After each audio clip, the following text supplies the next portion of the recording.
Yang kedua, diurapi dengan minyak, dosanya diampuni.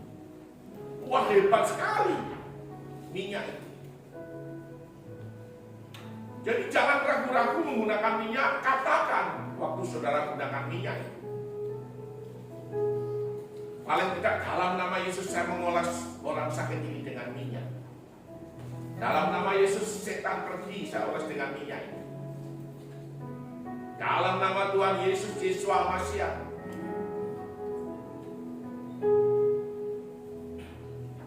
Saudara, tidak perlu saudara ragu-ragu.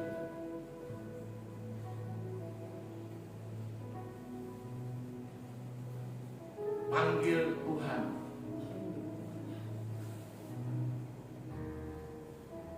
Karena nama Tuhan itu nama yang dahsyat, nama yang hebat. Amin.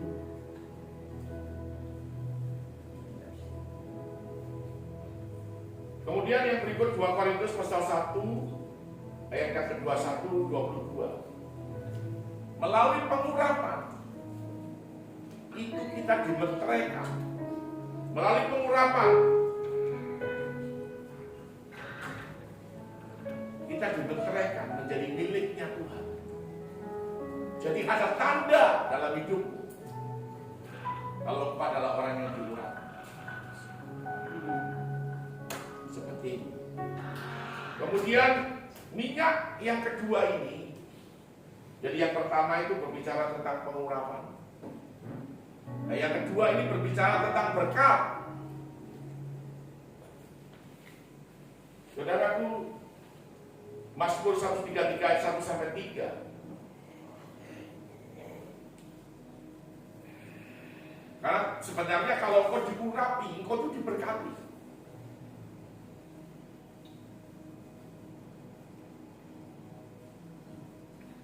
Kita bersyukur sampai hari ini tidak ada perpecahan di dalam jemaat ini. Walaupun jemaat ini kecil. Diuji dengan hujan saja mereka tidak datang, toh.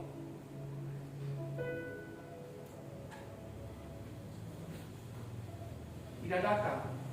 Bahkan mungkin waktu mau begitu hujan bilang dia sudah, Tuhan kasih hujan terus sudah. Hujan terus kasih lebat sekali sudah supaya kau nggak usah ke gereja. Dia berdoa seperti itu. Tiba-tiba hujan berhenti. Aduh, dong belum siap ini. Aduh, biar sudah minggu depan lagi nanti. Nanti minggu depan hujan lagi. Dong kan bilang yang sama. Lama-lama dia hilang, tidak ke gereja. Masa begitu? Saudara itu bukan orang percaya, bukan. Itu setan sudah turut bekerja di dalamnya. Kalau orang punya iman itu dia berjuang. Saya tidak bisa hidup tanpa Tuhan. Saya harus ketemu Tuhan hari ini. Saudara di gereja ini, itu saudara bertemu dengan Tuhan. Saudara berjumpa dengan Tuhan di gereja. Ujian penyembahan yang kita lakukan, hadirat Tuhan ada. Kita menikmati. Kita memberi kepada Tuhan. Ingat bahwa pujian penyembahan itu satu korban yang berbau harum di hadapan Tuhan. Itu saudara memberi, bukan uangmu. Uangmu berapa sih? Bukan uang.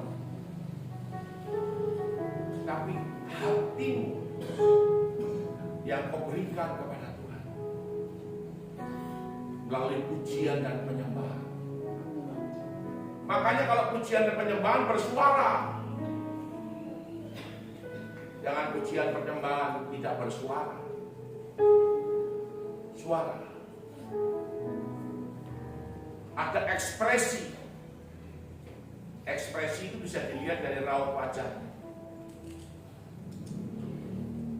Ada ekspresi di dalam pujian dan penyembahan. Saudara memberi Saudara itu seperti korban. Itu seperti saudara itu seperti mesbah yang engkau bakar. Dan ada asap naik di hadapan Tuhan. Itu penyembahan. Kalau firman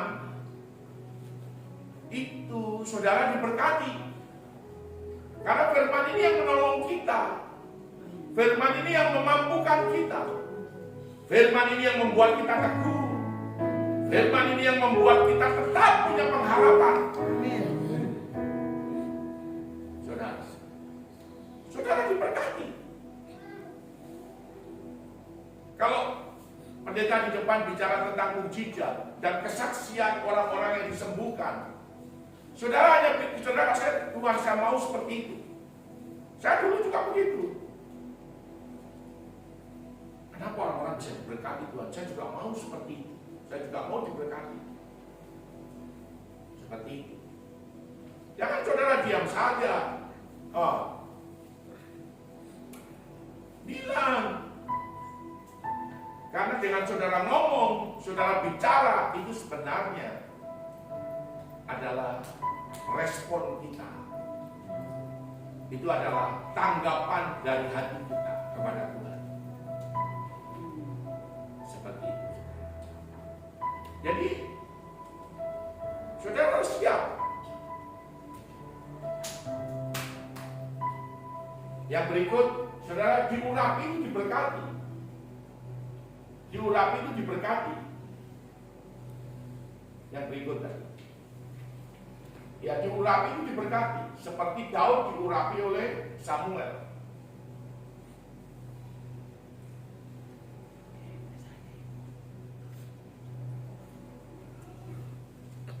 Diurapi itu diberkati. Kalau diberkati, berarti bisa diselamatkan, bisa dipulihkan, bisa disembuhkan. Kita hanya tinggal, Tuhan saya mau terima itu. Jangan pakai pikiranmu, jangan pakai otakmu. Saya mau terima Tuhan. Karena firman ini sudah jelas. Mukjizat itu masih ada. Amin. Mukjizat masih ada.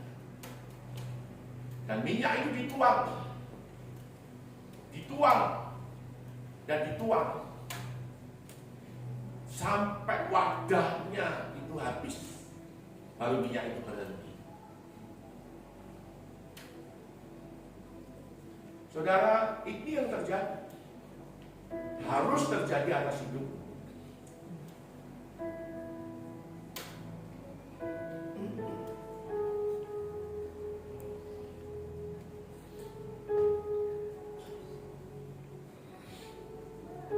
Saudara, pilihan kita memang tidak ada. Ibu Yuni harus sehat. Ibu Yuni harus kembali lagi.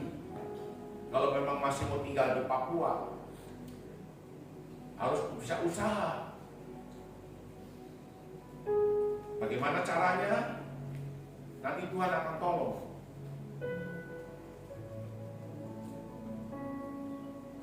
Kalau mau menikmati masa tua, ya sebenarnya jangan di Papua, di Jawa lebih bagus.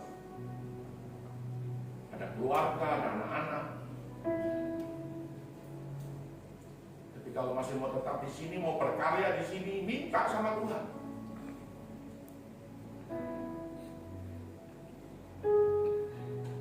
Lakukan satu pelayanan. Nanti Tuhan pasti sembuhkan. Tuhan itu tidak pernah menipu, tidak pernah. Amin. Tidak pernah berbohong.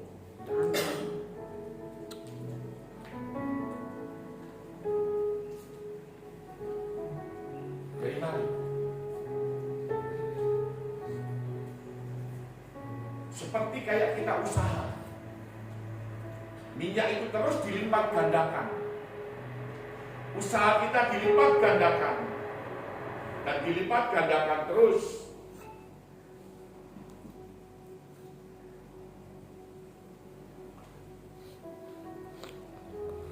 dilipat gandakan dan dilipat gandakan. Dulu toko sukses itu kecil, sangat kecil. Tetapi Tuhan melipat gandakan, seperti minyak dituang dan tidak pernah habis. Yang sekarang ini saya kerjakan juga, saya percaya bahwa itu seperti minyak dituang dan tidak pernah habis. Itu terus akan dilipat gandakan. Jadi sekarang saya akan membagi antara pelayanan dan usaha. Dan saya sudah berjanji dengan Tuhan. Dari setiap usaha ini kita akan gunakan untuk, ya mungkin sebagian kita pakai untuk makan, karena kita butuh makan. Makan saja kita butuh biaya besar. Kita butuh 4-5 juta untuk makan setiap bulan.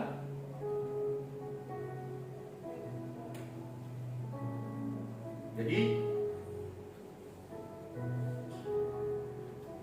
saya memang tidak punya pilihan, tidak punya.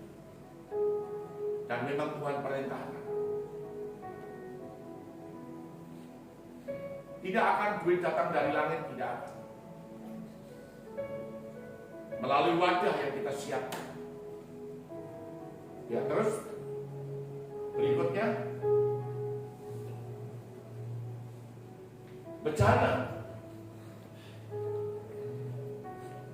Bencana ini yang pertama berbicara tentang tubuh kita. Tubuh kita ini bencana yang selalu dibentuk. Tentunya Tuhan mau bencana hidup kita ini indah di hadapannya. Indah. Yeremia 18 ayat 4-8 itu adalah Yeremia diperintahkan. Yeremia pergi kepada tukang periuk. Lihatlah bagaimana tukang periuk itu membuat bencana. Kamu, saudara, saya itu bencana. Mau dibentuk jadi atau tidak jadi, itu tergantung dari sang penjunan dan kita. Bencana yang sudah dibentuk bagus, tatkala diuji, masukkan dalam api untuk menjadi bencana yang mulia, ternyata pecah, hancur. Kenapa? Karena memang waktu kita diuji, kita tidak lulus.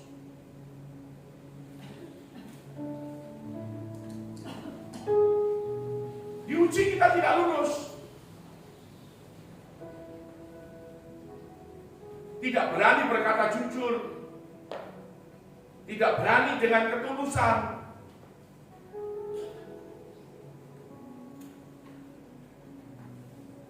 Tidak ada kemurnian dalam hati kita.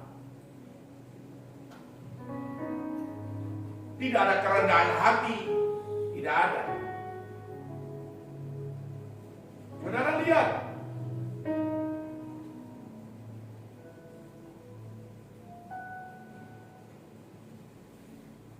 Apa yang saya lakukan semua itu Tuhan lihat. Apa yang saudara lakukan semua Tuhan lihat. Tidak ada yang tidak dilihat oleh Tuhan. Kau berpikir begini, tidak ada yang melihat saya. Tidak apa-apa, tidak masalah. Siapa bilang?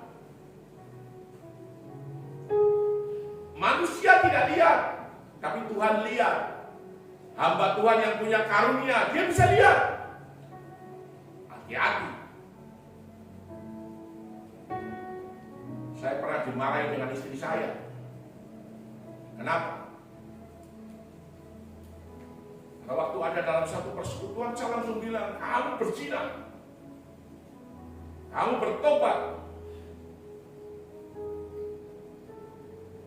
Istri saya bilang, wah jangan begitu, nanti orang bisa marah. juga muncul dengan sendirinya. Karena saya lihat dia berzina, bau.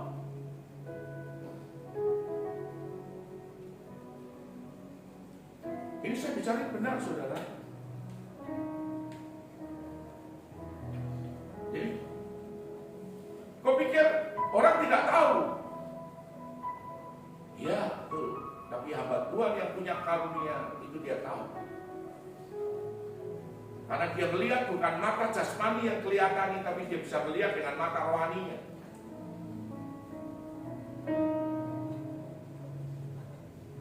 Dari mana saya bisa tahu itu kalau ular? Karena saya lihat ular itu. Dari mana saya bisa tahu kalau itu ular? Karena saya lihat ular itu. Dan saya bilang itu ular.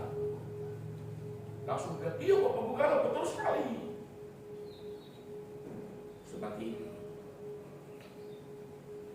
Kalau kau sudah tidak percaya dengan Tuhan, ibadahmu hanya sekedar biasa, hanya sekedar kamu tidak bilang, aku harus ketemu Tuhan, aku percaya Tuhan tolong saya, aku percaya Tuhan tidak akan biarkan saya, aku percaya bahwa Tuhan itu membela aku. Saudara tidak akan dapat apa-apa. Jadi bencana itu wadah, itu tempat penyimpanan di Yeremia 32:14. Gereja ini wadah untuk berkat Tuhan itu bisa turun ke sini. Kapan waktunya kita tidak tahu. Bisa unta-unta dari Median, dari Eva, dari Seba itu bisa datang dan membawa berkat ke tempat ini. Yayasan yang kita dirikan juga bisa menjadi saluran. Makanya saya bilang upload itu kegiatan-kegiatan kita. Belum ada orang yang upload, belum ada orang yang bagus melakukan ini, belum ada. Jangan saudara berpikir nanti kalau Pak Gembala itu nanti kalau dapat berkat dipakai sendiri. Saudara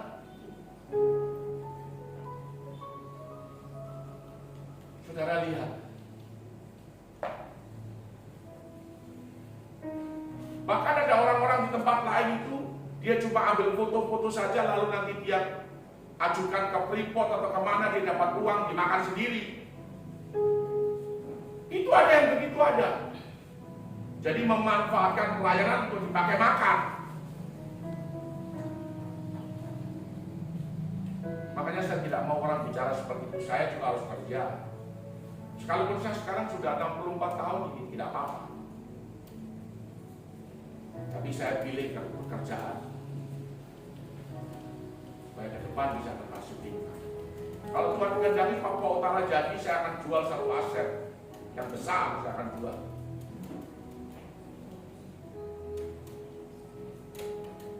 Tapi saya juga mulai merenungkan, karena uang itu nggak ada artinya, tidak ada arti sama sekali tidak.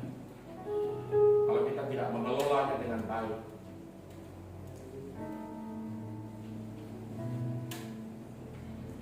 Katakanlah kalau saya bisa punya uang 3,5 atau 4 miliar, saya mulai berpikir mau pakai apa?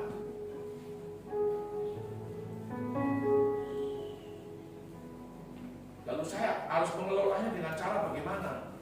Nah, ini yang lagi saya pikirkan.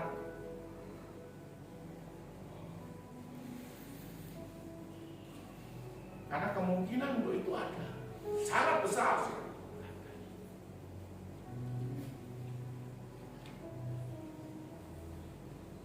Saudara, jadi wadah itu perlu, wadah itu penting. Kita ada rumah belajar itu wadah. Wadah terbesarnya adalah yayasan. PAUD itu wadah. Ada berkat masuk lewat PAUD. Bisa saja orang dari luar negeri itu tiba-tiba memberkati PAUD kita tuh bisa. Jangan kau bilang tidak bisa. Tapi dari mana mereka dapat informasi? Bagaimana orang bisa bertobat? Kalau tidak ada yang menyampaikan, tidak ada yang memberitakan.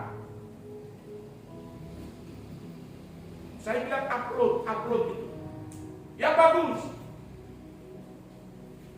Kemarin anak saya Yosafat ini, dari sekian ribu orang yang hadir di dalam KKR-nya Pastor Abraham Yoel, satu-satunya orang yang diajak makan Pastor Abraham Yoel, Yosafat. Dan itu tidak mungkin.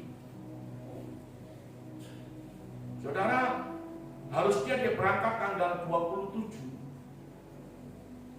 Pelni kasih berita kapal rusak. Nanti berangkat tanggal 29. Pelni bilang waktu tidak cukup lagi, ditunda lagi tanggal 31. Acaranya Abraham Yoel itu tanggal 30.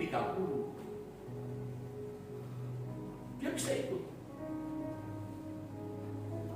Lalu setelah ikut malam itu, dia ikut di tim doa. Tim doa itu semua perempuan semua. Hanya Yosafat saja yang laki-laki. Dia yang main musik, ngiringi musik di tim doa itu. Ada sesuatu yang menarik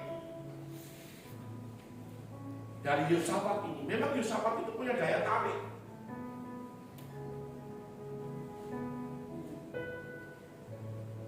Sehingga dia ikut makan bersama dengan gembala gereja itu. Itu luar biasa. Hanya beberapa orang saja dia diajak makan.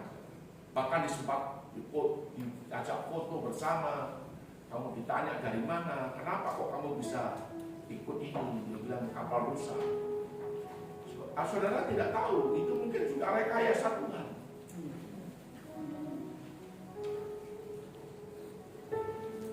Jadi segala sesuatu itu bukan karena kebetulan. Tidak ada yang kebetulan, tidak ada. Yang terjadi itu seizin daripada Tuhan. Tapi jangan sampai gerakan kita yang salah. Saya sudah lakukan banyak kesalahan. Mulai dari investasi bodong dan lain sebagainya. Saya kalau boleh katakan, semua itu kalau satu tahun itu sekitar 10.000 US dollar. Jadi sekitar 150 juta. Itu paling sedikit. Kenapa? Karena waktu itu saya punya uang banyak. Uang dari mana? Pinjaman bank. 500 juta itu. Tetapi untung Tuhan itu buat manuver, merekayasa semua, sehingga saya bisa tutup bank itu. Saya tidak ada utang lagi, tidak ada. Kalau sekarang saya pakai kartu kredit, ya itu anugerah saja. Anugerah saja. Sekarang pun kalau saya mau pakai 50 juta, saya bisa. Tapi untuk apa? Nanti orang pinjamkan orang juga belum tentu kasih kembali. Harus hati-hati. Saya kemarin ditawarin, kalau Bapak mau ambil 70 juta bisa. Tanpa bunga. Coba biaya administrasi 2%. 2% itu murah sekali.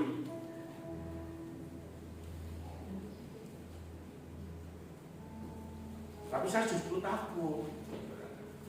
Bukan malah senang, oh ya sudah, kalau boleh 70 juta, sudah ada apa-apa.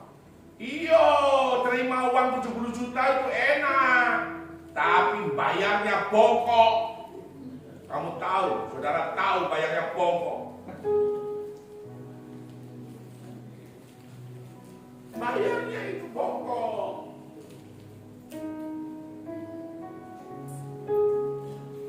Jadi tidak mudah dari apa yang kita pikirkan. Kalau kita tidak mau ada dalam kesulitan dan kesulitan terus menerus, ya kalau bisa jangan utang bank. Jangan main utang sini, utang sana, tutup sana, utang sini, tutup sini, utang sana. Jangan. Dari sana sini sana, hidupnya cuma sana sini saja.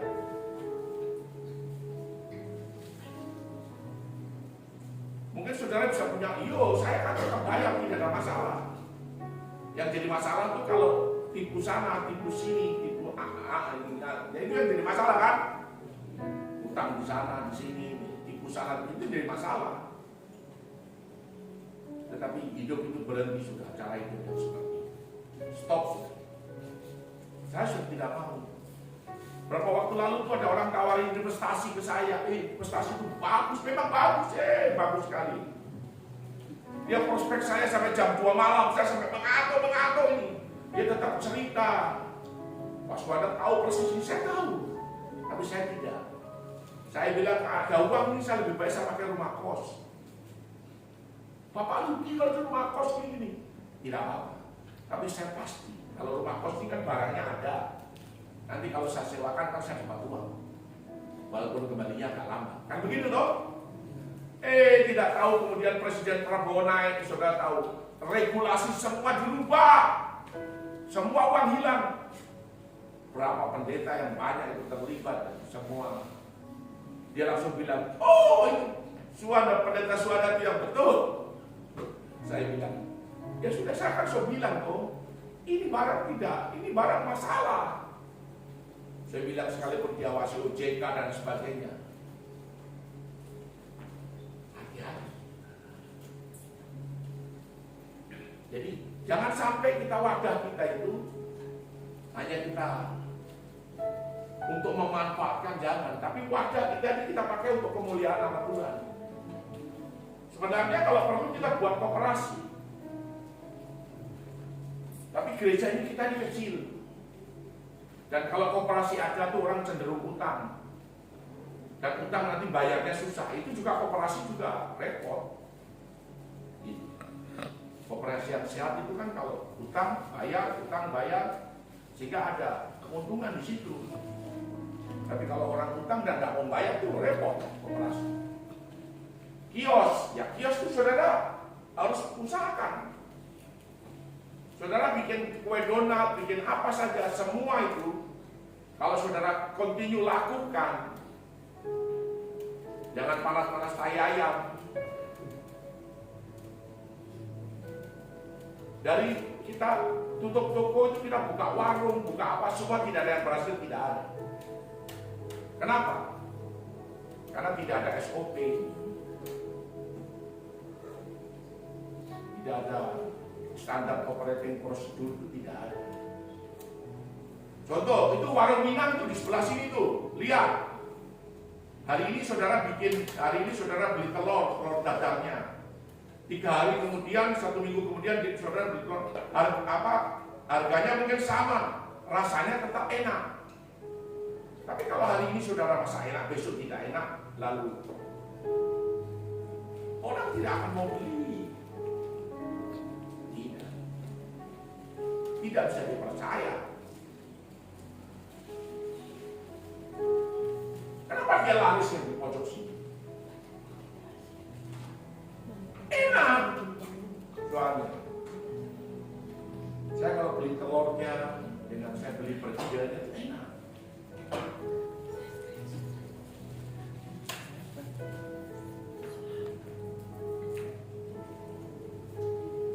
Nah, kalau saudara buka warung yang dijual apanya? Warung yang dijual, kan produknya yang dijual, makanan. Nah ini saudara perlu sekali, ya dong. Toko sembako masih menjanjikan, masih. Tapi orang yang menjaga sendiri, jual sendiri, jaga sendiri. Jangan percaya dengan orang. Oke, berikut. Ini loh, saudara. Ini yang saudara harus paham dan saudara harus mengerti. Ini Alkitab yang bicara, bukan saya yang bicara. Tolong baca Wahyu pasal 1 ayat 5 dan 6.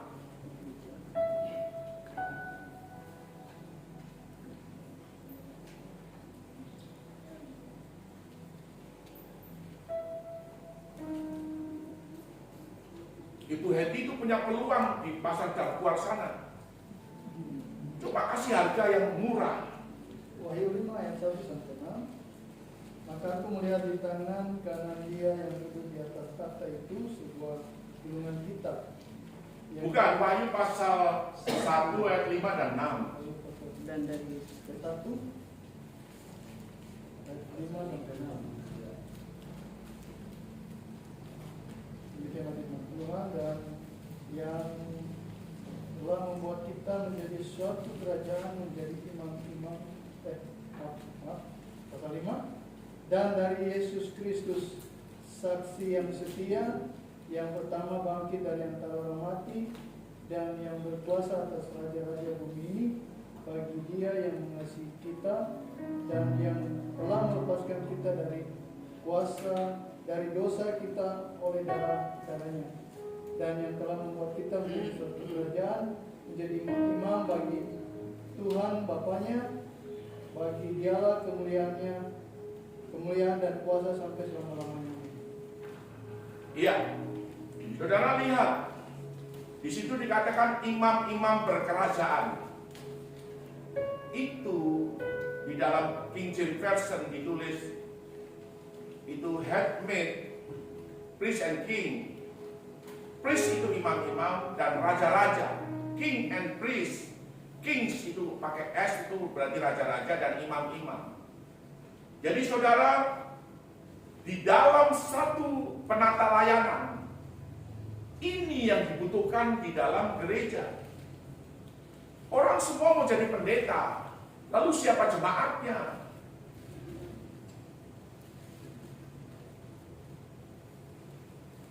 Kalau semua mau jadi imam,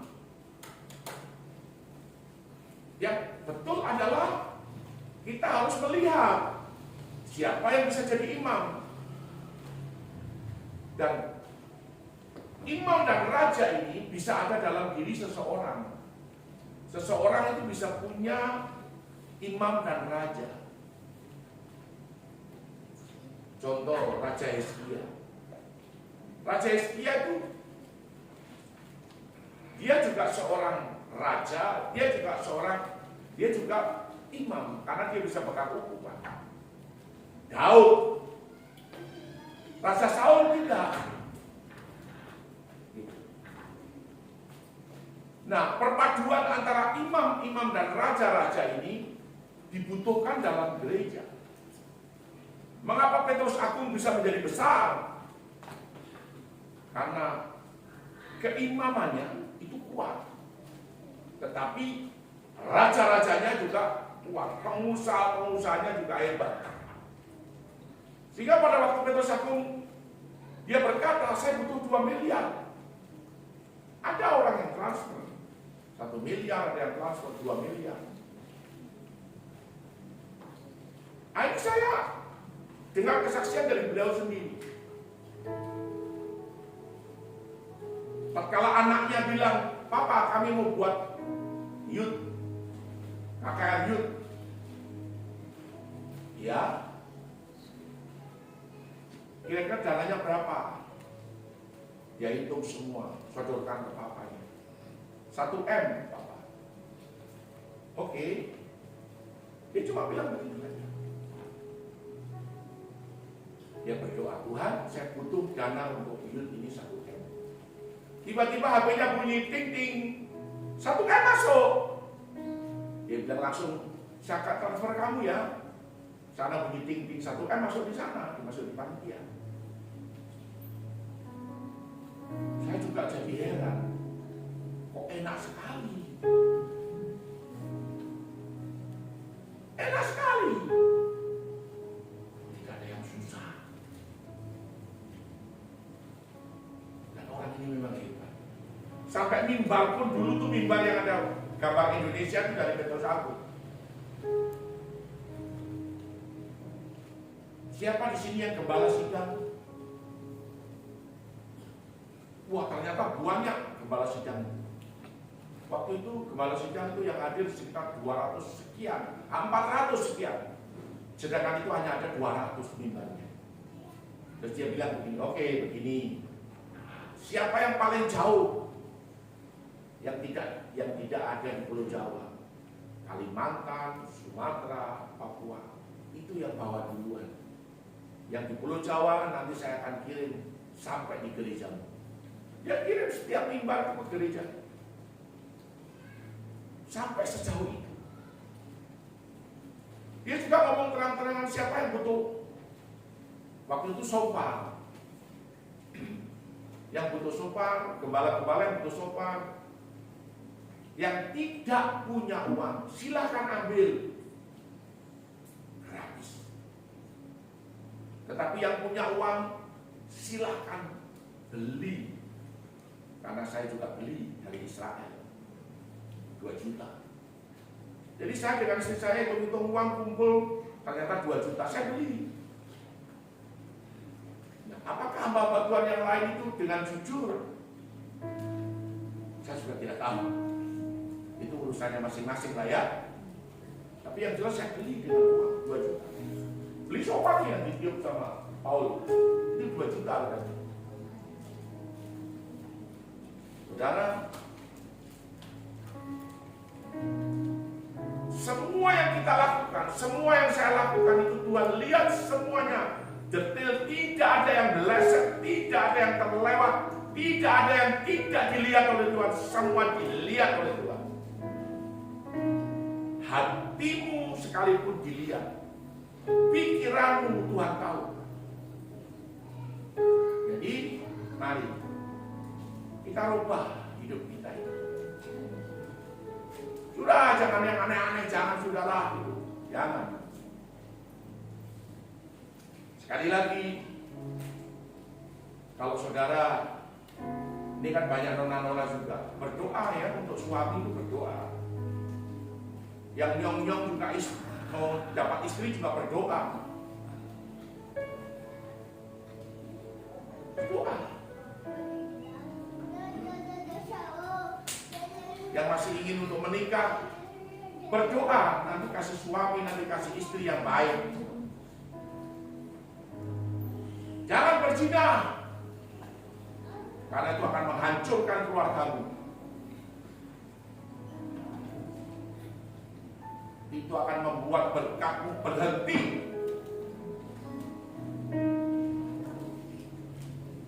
Tidak akan ada mukjizat terjadi.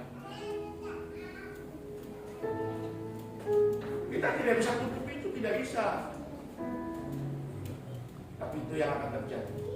Jadi saudara, imam itu kerjanya adalah berhubungan dengan Tuhan. Dia tahu kebutuhan jemaat itu apa, dia tahu.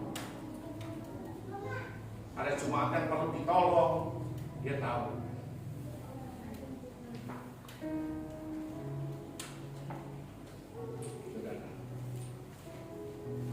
Imam punya visi. Visi itu nanti raja-raja yang akan membiayai untuk melaksanakan visi itu. Raja-raja itu siapa? Ya pengusaha, bupati, wali kota, gubernur, pegawai negeri, pegawai swasta, TNI, Polri, itu raja-raja. Orang-orang yang punya, yang pekerjaannya bisa mendatangkan dan menghasilkan uang, itu raja-raja.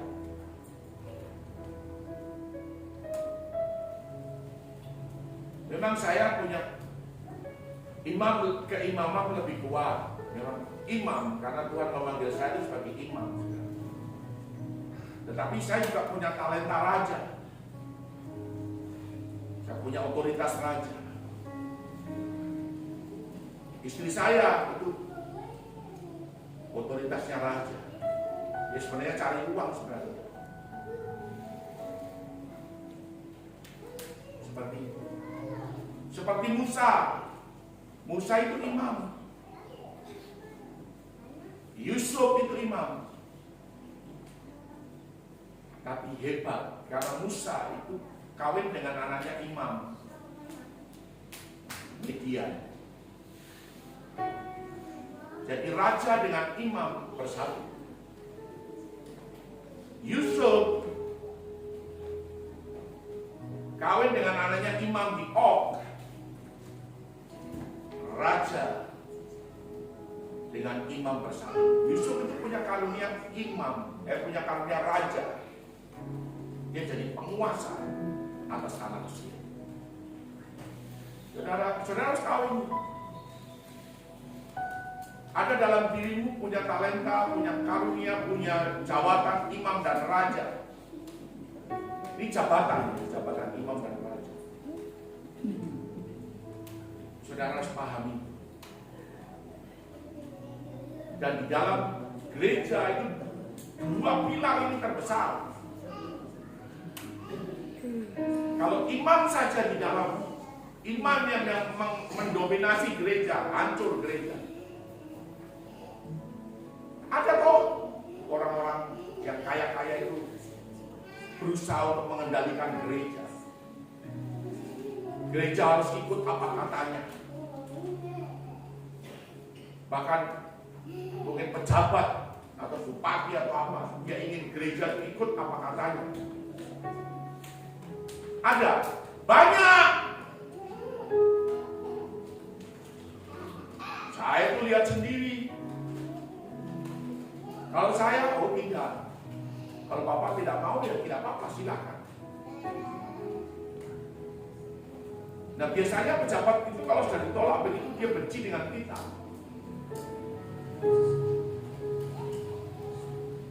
Saya bilang tidak apa-apa, kita dibenci dengan pejabat, tidak masalah. Yang penting Tuhan tidak benci dengan roh. Dan kalau kita mati, kita pasti masuk surga. Jangan kita mati masuk neraka. Percuma kita punya ibadah. Bahasa ini tidak enak memang, tapi ya itu yang terjadi seperti itu. Ya, puji Tuhan. Jadi saudara, mari.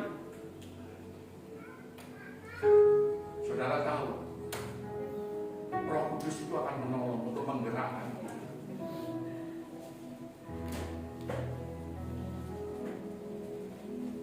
Kiosnya gue itu bisa dibuat besar. Lalu mulai dikelola dengan baik. Anak-anak semua dilibatkan, jangan pakai pegawai.